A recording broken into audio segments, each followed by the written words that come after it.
Hello friends, good evening டின்னருக்கு பார்த்தீங்கன்னா ஒரு சூப்பரான சட்னி. இந்த சட்னியோட நேம் பார்த்தீங்கன்னா மணியம்மா சட்னி. ஒரு 5 தக்காளி வாஷ் பண்ணி கட் பண்ணி எடுத்து வச்சுருக்கேன்.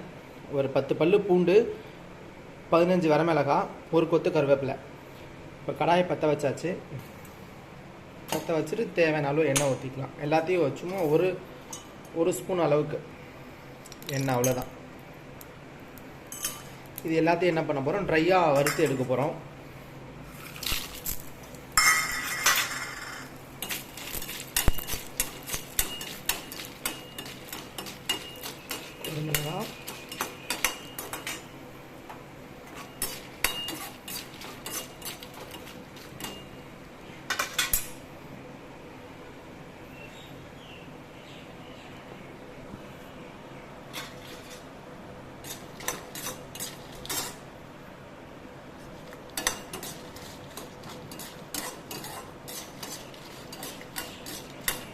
ரொம்ப சூப்பராக இருக்கும் இந்த சட்னி.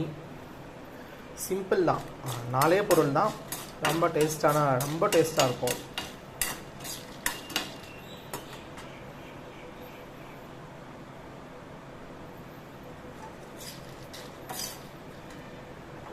நல்லா வந்துருச்சு பாருங்கள்.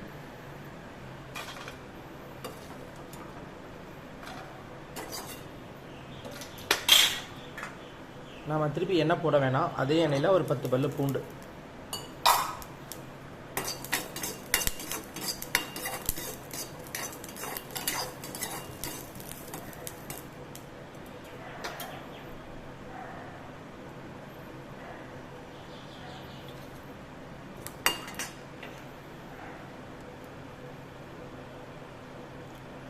பூண்டு வதக்குறோம்.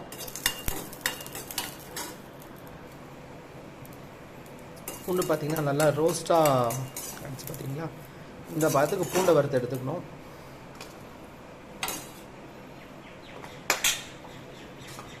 ஒரு கொத்து கருவேப்பிலை,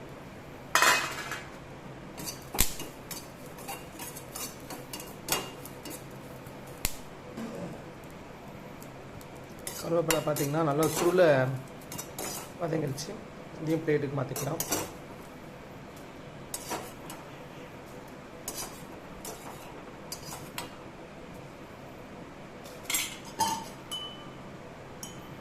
லைட்டாக எண்ணெய் போட்டு நம்ம கட் பண்ணி வச்சுருக்க ஒரு 5 தக்காளி,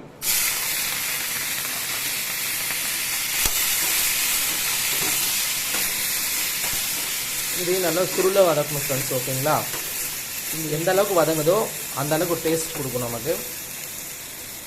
எண்ணெய் லைட்டாக தான் போட்டிருக்கேன். இதுலேயே நல்லா சுருளை வதங்கணும்.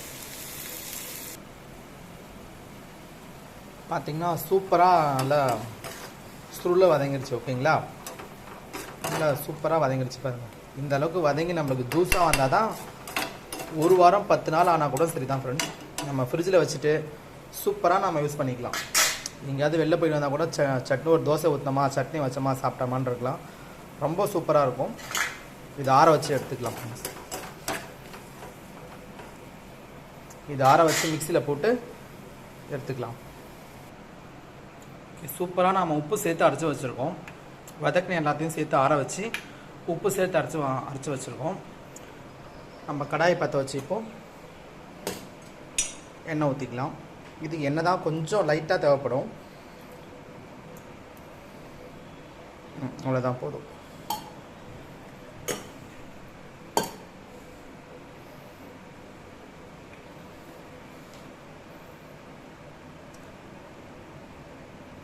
எண்ணெய் சூடானதும் நான் அரைச்சி வச்சுருக்க பேஸ்ட் இதில் போட்டு எண்ணெய் பிரிஞ்சு வர அளவுக்கு கிண்டிகிட்டே இருக்கணும் ஃப்ரெண்ட்ஸ். அவ்வளோதான்.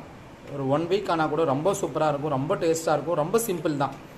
நம்ம எங்கேயாவது ஊருக்கு போகிறோம், வீட்டில் பசங்க இருக்காங்க அப்படின்னா ஒரு சட்னி பண்ணி வச்சுட்டு போயிட்டோன்னா 2 தோசை ஊற்றி சட்னி வச்சு சாப்பிட்டுப்பாங்க. பேச்சுலருக்குமே ரொம்ப யூஸ்ஃபுல்லான ஒரு சட்னி தான். நல்லாயிருக்கும், ரொம்ப டேஸ்ட்டாக இருக்குது. எண்ணெய் காஞ்சிருச்சு. சிம்மில் வச்சுட்டு நம்ம பார்த்தீங்கன்னா தெரியும் எந்த அளவுக்கு எண்ணெய் காஞ்சிருக்கு அப்படின்ட்டு.